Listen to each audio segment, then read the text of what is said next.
Shalom Aleichem, on est dans Siman Ken Shin Kaftet Dinim Akshurim la Milchama, la halacha selon la guerre, selon la police.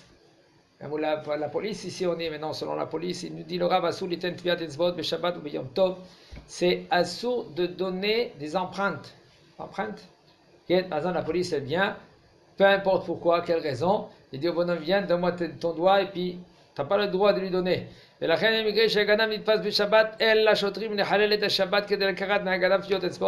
Si par exemple Shabbat, il y a un juif que lui qui l'a volé et le policier lui dit donne-moi ton doigt et comment donne-moi tes empreintes, le policier n'a pas le droit de prendre des empreintes du voleur.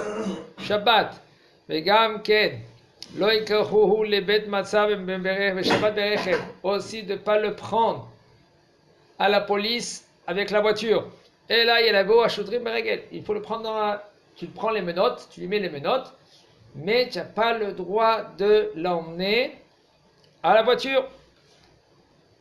ושוטר שקיבל פקודה לעשייה עצירי בשבת ברכב או על כל פקודה אחרת הכרוכה בחילול שבת שלא לצורך פיקוח נפש עליו לסיים פקודה זו. Et si il y a un policier, il est venu, et on lui dit, policier, même qu'il y a un commandant, même le chef de l'État, même le policier number one de l'État, il vient et lui dit, tu es obligé de prendre la voiture, de prendre ces Palestiniens par exemple, ou de prendre n'importe quoi d'autre. Il n'y a pas de pikuach nefesh. S'il n'y a pas de pikuach nefesh, tu peux le prendre maintenant, ce Palestinien, et tu l'emmènes avec les menottes. Mais de le prendre en voiture, tu n'as pas le droit. Il faut, tu leur dis clair au commandant, tu n'as pas le droit de transgresser Shabbat seulement si c'est pikuach nefesh, si c'est un danger. Alors, s'il n'y a pas de danger, tu n'as pas le droit de transgresser Shabbat. Même si maintenant on va le renvoyer de son travail. Et Akadosh Baruch Hu va le récompenser. Et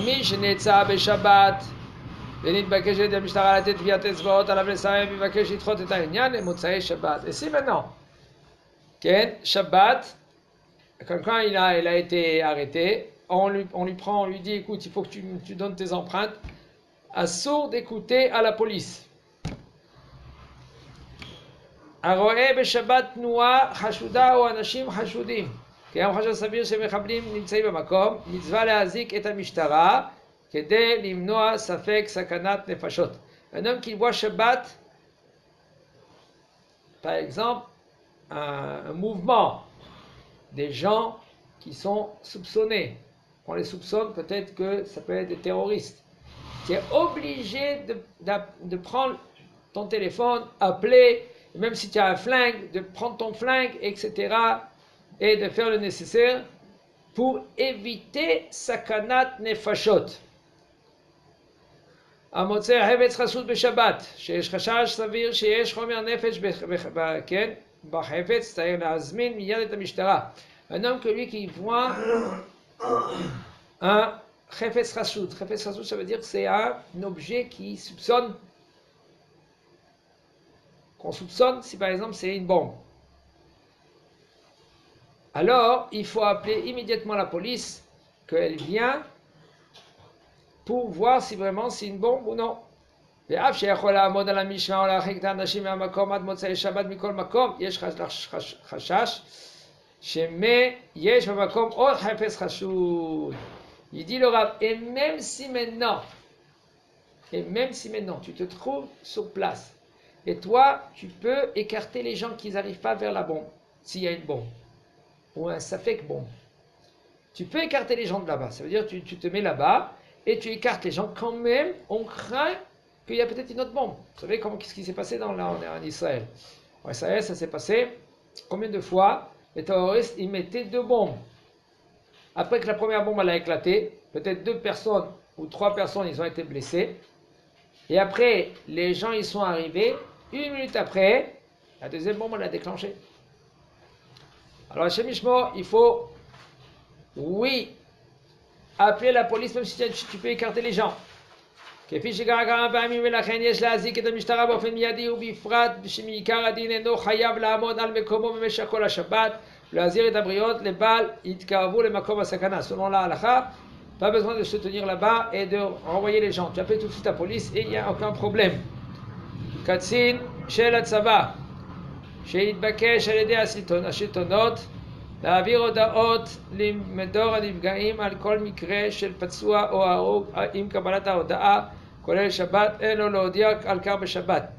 Un officier à l'armée qu'on lui a dit, par exemple l'État, ils lui ont dit de transmettre un message à ceux-là qu'ils prennent les messages. S'il y a eu par exemple un soldat qui a été blessé ou un soldat qui a été mort, Shabbat, il n'a pas le droit de transmettre cela Shabbat. Okay? Si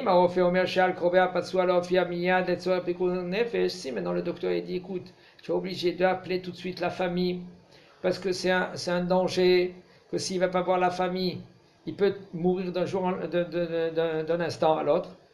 Ou par exemple, il faut prendre du sang rien que de la famille, quand même,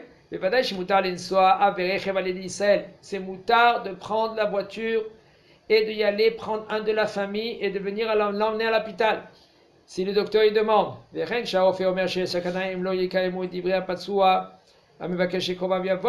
même si maintenant le docteur il dit, on est obligé d'appeler la famille, parce que si quelqu'un qui est blessé, on ne va pas lui remplir, on ne va pas l'écouter, il peut arriver à une situation de danger de mort.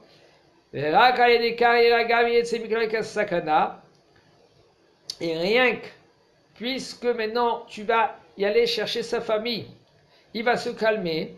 Par exemple, des fois les blessés, ils sont en panique. Et ils croient qu'à Hachem en 5 instants, ils peuvent mourir. Et si maintenant quelqu'un de la famille ne va pas venir, oui, ça peut arriver. Quand même, on peut permettre de prendre la voiture et d'y aller chercher un de la famille. A priori, c'est conseillé de le faire ça avec un goy. Mais s'il n'y a pas de goy, si maintenant il y a même un safek, un doute, de Hatzalat Nefashot, de sauver quelqu'un,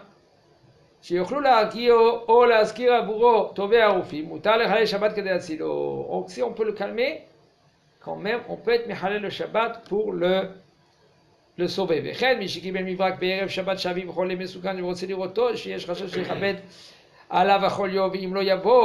quelqu'un qui a reçu un télégramme, qu'il est obligé de venir immédiatement, son père l'attend parce qu'il croit qu'il va mourir. Et on craint que si maintenant le fils ne va pas venir, le papa il peut mourir plus vite. Alors on peut permettre que le fils, il prend un goy et il va voir le papa. Mais par contre, le fils, qu'est-ce qu'il doit faire? Le plus possible pour pas qu'on le voit. Pour pas qu'il y ait Chilul Hashem, que des gens qui le voient, qu'il prend la voiture Shabbat et il n'y a pas Chilul Hashem. Chazak Baruch.